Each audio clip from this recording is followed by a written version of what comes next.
काही काम तर केले मी सगळे, पण स्वयंपाक राहिला बनवायचा. आज कनी कसंच्या कसंच लागून राहिलं, मला डोकंही लय दुखून राहिलं, रसही लागून राहिलं. स्वयंपाक तर बनवाच लागते. चल बाई थोडासा स्वयंपाक बनवतो. पीठ कुठं ठेवलं बेल रे देवा, आज कसंच्या कसंच लागून राहिलं.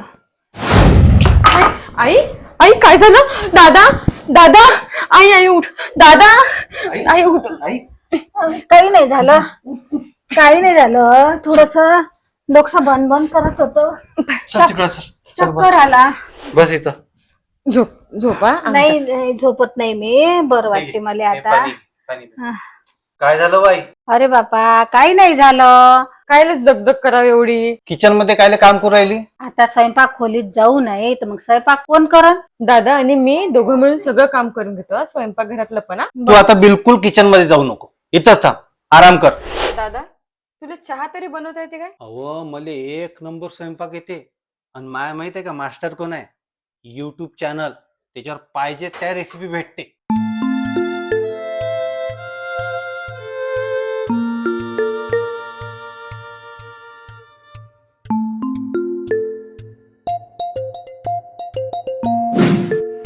बाई आजपर्यंत मी ह्या लेकरायले स्वयंपाक घरातलं काही करू दिलं नाही.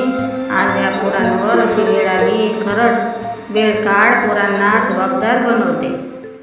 चल बाई चल.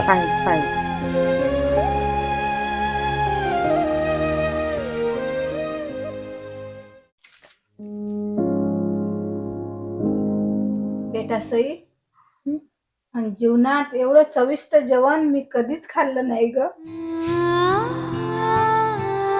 भाजी तर जळली आहे. पोळी पण पूर्ण काळी भोर झाली. तुझ्यासारख्या तर पोळ्या जमल्याच नाही का आम्हाला? लेकरांनो, या भाजीला मसाल्याची चव तर असते, पण तुम्ही दोघांनी बनवलेल्या ह्या जेवणाला आपुलकी, प्रेमाची आणि मायेचा गोडवा असतो. आणि हे जेवण ना आयुष्यात प्रत्येक मायबापाला एकदाच भेटत असते. एकदाच काय, मी तुला यापेक्षाही चांगलं जेवण रोज बनवून देऊ शकते. हे जेवण तुम्ही दोघांनी पहिल्यांदाच बनवलं आहे, आणि हे जेवण प्रत्येक मायबापाला आयुष्यभर आठवते.